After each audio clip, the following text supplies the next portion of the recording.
Over this last couple of days, what have you guys learned from the misses in the field goal game, and how do you guys plan on kind of correcting that going forward? Just kind of doing our process every day. I don't think we've changed much from our preparation for Indiana to this week. Really just getting more reps here and there, working on watching more film. Really just keep doing our thing. I have full confidence in Jake and Jordan, both coming up this week and the rest of the season. Matthew Rudisill. Yep. Thanks for your time today, Chris. So in that respect, what are a few positives that you guys took from the game last Saturday that you guys will build from this coming week into the Ohio State game? I think we definitely played hard and aggressive the entire game. Lamont had a few good turnovers that really kind of sparked our team when we needed it most. And really, those first two drives, not only offensively but defensively, really was a sign of what we can do. And I think we can build off those first two drives offensively and defensively. Elton Hayes. Hey, Chris, thanks for your time this afternoon. Hey, you all in all of 2019 had, I believe, 14 turnovers in 13 games. This game, you all had 3 of them.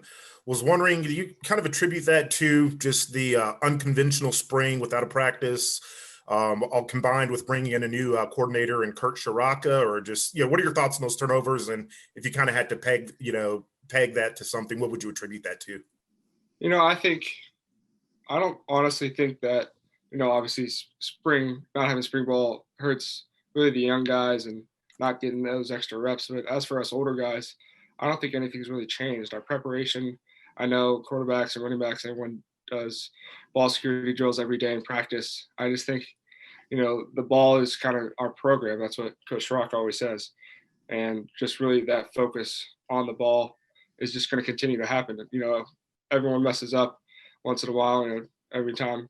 Once in a while, Jake will miss a field goal. Once in a while, you will be lacking on ball security. But I think, especially after last week, people are going to, hold tight to that program, if you know what I mean. I don't think it'll be an issue going forward. Tyler Donahue. Hey, Chris, thanks for your time. We just got word that the Wisconsin-Nebraska game this weekend is off the schedule because of COVID cases for Wisconsin. The 1-0 mentality is so important to you guys, but is it difficult to ignore when you have a false positive test keeping someone out of the game this past Saturday for you guys, and you see other teams not playing at all this weekend? Does it feel like that's kind of the monster in the closet with this season? It can be, but we try not to think of it that way. We really think of it as next man up mentality. Guys prepare each and every week, not only starters, but backups, third stringers, fourth stringers, especially during this, COVID year. So obviously, we're all on our phones all day. We see the notifications come up, but really we just keep focusing on ourselves, focusing on that 1-0 mentality, like you just said, and really that next man up mentality as well. Andrew Porterfield. Hey, Chris, thanks for doing this. I don't think we've had a chance to talk to you since you earned a full scholarship. What was that moment for you when you heard from Dan Trusina and your teammates that you were on scholarship? Yeah, it was complete shock, complete excitement. I always said I wouldn't cry if it ever happened, but the emotions kind of took over that point. Super blessed, super thankful for Coach Franklin for giving me that. And really that first call that I made to my parents back home was just amazing, that I could tell them that, and because they've helped me, so many ways throughout my first 4 years here. And it was awesome to be able to tell them that and see the emotion on their faces, and then be able to go right to practice and kind of focus on the next week. Audrey Snyder. Good afternoon, Chris. Thanks for your time.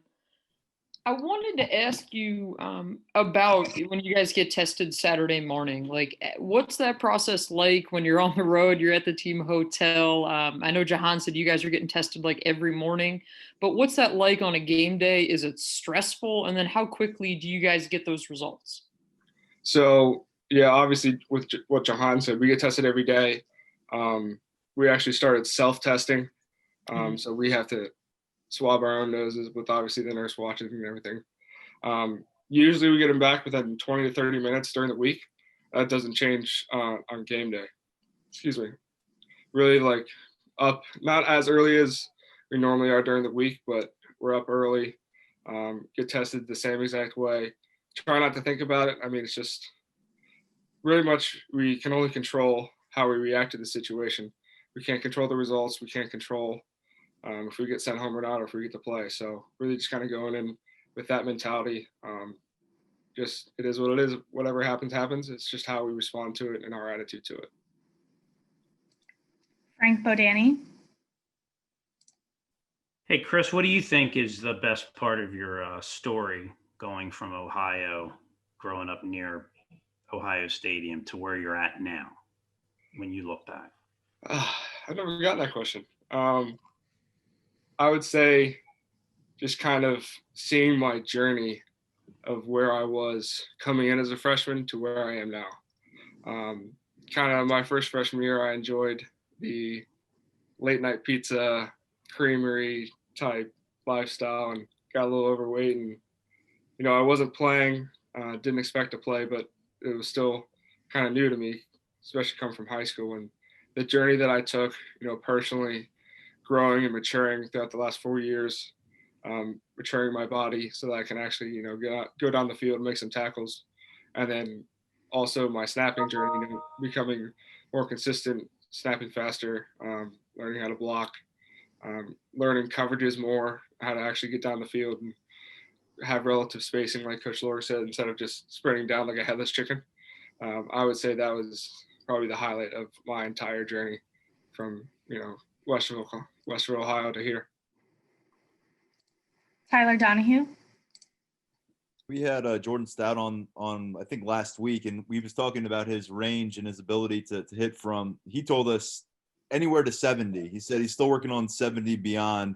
I know there was some wind involved on Saturday, but was there any doubt in your mind that he was capable of connecting on that 57-yard field goal? And can you vouch for him in terms of distance? Because it's one thing to hear him say it. Can you confirm any of that from what you've seen on the practice field? Yes, I can confirm that. I had no doubt. I was completely confident when Jordan went out to hit that 57. I think it was 57. Jordan, you know, puts in the work every day at practice, taking care of his body so that he can, you know, hit bombs like he does. 70 yards, we have seen him hit it in practice. There might have been a little bit of wind at his back when he did that, but obviously wind's a factor. Contact is a factor. On Saturday, I mean, he hit a great ball. If it was 1 foot further, it was in. If it was more of a trajectory to the left, so that, you know, his ball naturally tails a little right to left, I mean, that was in. So it was a great ball. I have full confidence in him next week and all the weeks after. So. Elton Hayes. Hey, Chris, first of all, congratulations on your accomplishment also, by the way. Being an Ohio native, this is your first game against Ohio State as a scholarship player for Penn State. Is this Saturday going to be any more special for you, knowing that you're going to be doing it as such? No, Ohio State, you know, of course, always has a place in my heart. I was a fan for first 17 years of my life, but the game last year, I was a walk-on, and the game this year, I was a scholarship. To me, you know, I don't see any difference. I still put in the same amount of time working, going through my process, and still it's that 1-0 mentality, trying to go 1-0 every week, focusing on only this game and not next week or 3 weeks from now. And I think that's the type of mentality that I'm going to keep throughout this week. Mark Brennan. Hey, Chris, thank you for doing this today. Of course. Hey, what did it mean to you and your family financially to get that scholarship? And were you paying out-of-state tuition? Because that's pretty steep from what I understand. Yeah, that was kind of that was one of the reasons I worked so hard to get where I am today. My family has been blessed enough to be able to put me through college and my sister through college. And knowing that I can kind of give that money back a little bit and start help paying for things that I wasn't able to pay for and take that financial burden off of them. That was definitely one of the main reasons I was just so overcome with emotion when I was surprised with that scholarship. It's super important to me that I'm able to pay them back a little bit and kind of show them the work paid off and all of their hard work paid off for me as well. Frank Bodani? Hey, Chris, two things real quick here. One, what's the toughest part of your job you think people may not have any clue about or realize? And then secondly, why was it so important to lose like 30 some pounds as a long snapper? So I would say the most important part is doing my job. Normally in front of 110,000, sometimes when I'm warming up at practice and everything, linebackers, and Sean's even done it a few times since he was a snapper in high school, they'll just come up and they'll snap a ball and be like, oh, this is easy, I can do this. But then, if you're going to go do it in front of 100,000 at a stadium or, well, now however many million on TV since there's no fans, it's just having that mental strength to just do it over and over again. It's all about consistency for me, and doing that under pressure is definitely one of the hardest things. Not everyone knows how to do, really. As for, losing the weight, really, I just wanted to be able to cover better and not look, I'm a good athlete, but with the athletes that I'm around here, I'm on the bottom of the totem pole. So really, I wanted to be able to go down the field, be able to make plays, be a little faster in coverage, and not look too silly out there, if you know what I mean. Matthew Rudisil? So we talked a lot about journeys today. Could you talk about your journey as a long snapper and how you found that position? It's kind of a niche skill, so could you talk about that? Yeah, really kind of in high school, I was actually a holder for my freshman team. I played quarterback and I was a holder.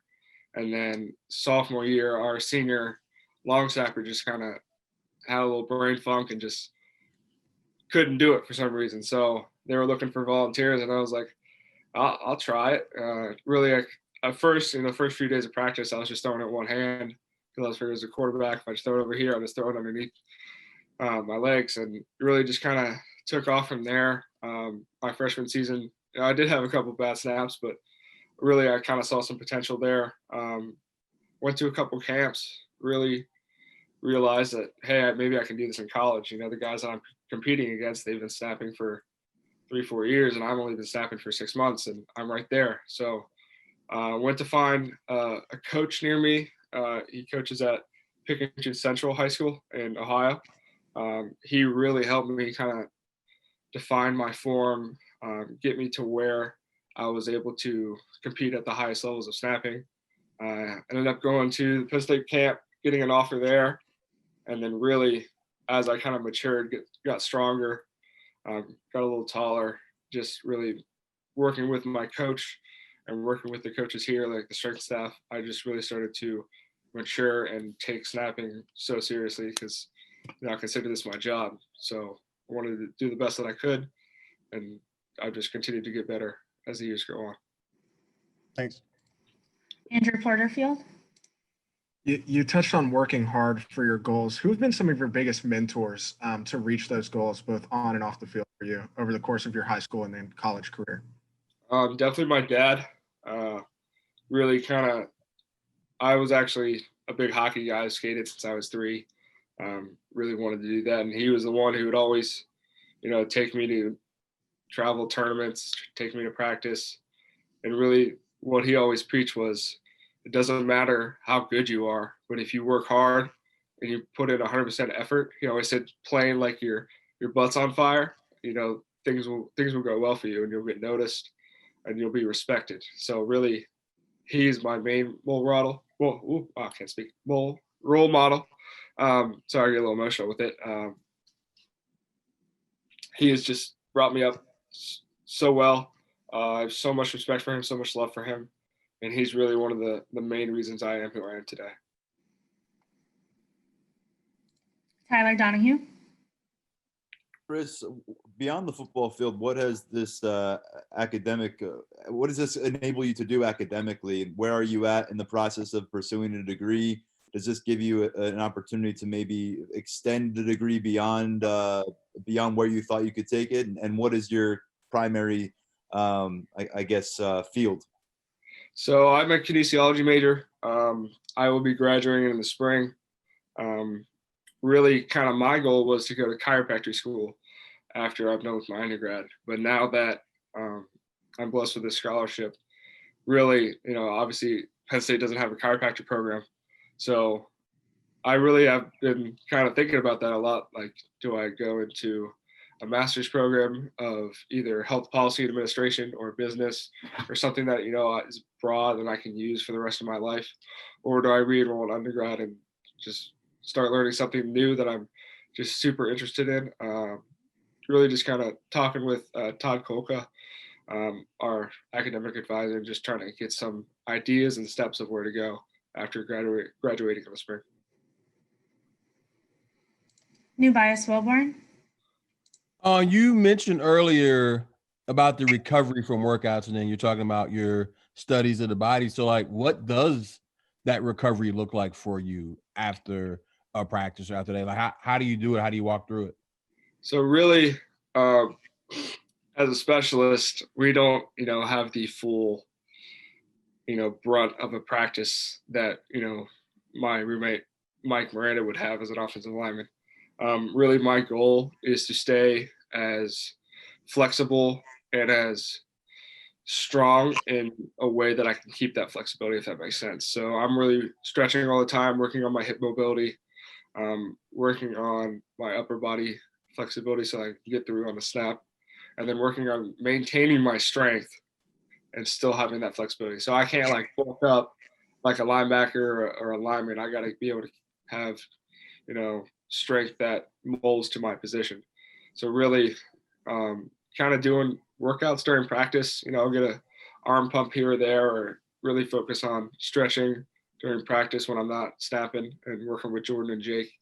And then obviously always got to hit the ice tubs, always got to do some regen, really just to keep my body healthy. Is obviously this isn't as long as the normal season is, but 8 games, 9 games, still fairly long. So really just kind of working on maintaining my body and using the degree that I will have to keep that going.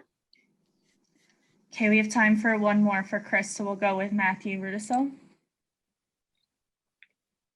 Awesome, thanks. So this is more of a general question here. So like obviously long snapper specialist position, different than a regular center, but even going more into the differences, how do your mechanics differ when you're snapping to a punter rather than like a field goal kicker? Mechanics for me, so I'm called for punt snaps, I'm called a no-look snapper. So instead of like keeping my head down like I do in PAT and field goal, I keep my head up, and I feel like as soon as I hear the cadence or know the snap count, then I can fully snap into it. But for field goals and stuff, you obviously don't want to snap it 1,000 miles an hour back to Jordan. And so you want to keep it more, obviously you don't want to snap it slow either. So you got to find that happy medium.